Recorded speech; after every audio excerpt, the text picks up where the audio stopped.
నానార్థాలు రాజు, ప్రభువు, ఇంద్రుడు, ప్రియం, హెచ్చు, ఇష్టం, దిక్కు, దిశ, ఆశ్రయం, చిత్తం, మనసు, ఇష్టం. అదేవిధంగా చూసినట్లయితే వ్యాకరణ అంశాలు. ఉద్గర తేజము అంటే ఉద్గరమైన తేజము.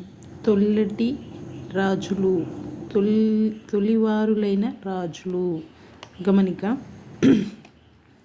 సమాస పదాలలోని పూర్వపదాలు వరుసగా ఉద్గర, తొల్లిటి, ఉద్గర, తొల్లిటి అనేవి రావడం జరిగింది. వీటిని విశేషణము అనగా గుణాలను తెలియజేస్తాయి. గుణాల గురించి తెలియజేస్తాయి తొల్లిటి, ఉద్గర అనేవి. కాబట్టి ఉత్తర పదంలో ఏమున్నాయి? ఉత్తర పదములు తేజము, రాజు అనేవి ఉత్తర పదాలుగా ఉన్నాయి. ఇవి నామవాచకాలు అనగా విశేషాలు. విశేషణము వేరు, విశేషాలు వేరు. విశేషాలతో ఏర్పడినవి కర్మధారయ సమాసము అంటారు. విశేషాలతో ఏర్పడినవి కర్మధారయ సమాసాలు అంటారు. విశేషణం పూర్వపదంగా ఉండి ఉత్తర పదం నామవాచకంగా ఉంటే అది విశేషణ పూర్వపద కర్మధారయ సమాసము అంటారు.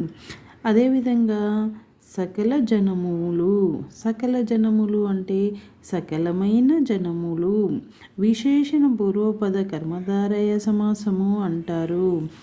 అదేవిధంగా ధార్మికుడైన అర్జునుడు విశేషణ పూర్వపద కర్మధారయ సమాసము అంటారు.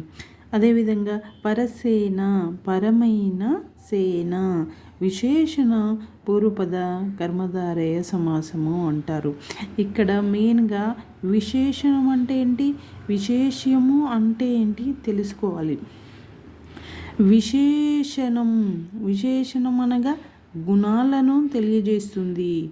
విశేషము అనగా దేని గురించి తెలియజేస్తుంది? నామవాచకాన్ని గురించి తెలియజేస్తుంది. విశేష్యము నామవాచకము, విశేషణము గుణాలను తెలియజేస్తుంది. విశేషణము ఉత్తర పద కర్మధారయముగా సమాసము. విశేషణం ఉత్తర పద కర్మధారయ సమాసము. విశేషణము ఉత్తర పదంగా ఉండి నామవాచకము పూర్వపదంగా ఉంటే అది విశేషణ ఉత్తర పద కర్మధారయ సమాసము అంటారు. అదేవిధంగా ఉదాహరణకి చూసినట్లయితే తుమ్మికూరలు అంటే కూరలైన తుమ్మిలు. కార్మిక వృద్ధులైన కార్మికులు అని అర్థము. ఉపమాన ఉత్తర పద కర్మధారయ సమాసము అంటే పాదపద్మము అంటే పద్మము వంటి పాదము. ఉపమాన ఉత్తర పద కర్మధారయ సమాసము అంటారు వీటిని. అంటే పాదము వంటి పద్మము. ఇక్కడ వంటి దీన్ని ఏమంటారు? ఉపమాన ఉత్తర పద కర్మధారయ సమాసము అంటారు.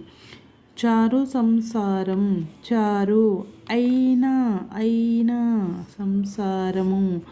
చారు అయిన సంసారము. ఇక్కడ వంటి, అయినా అనే పదాలు వచ్చినాయి కాబట్టి ఉపమాన ఉత్తర పద కర్మధారయ సమాసము అంటారు.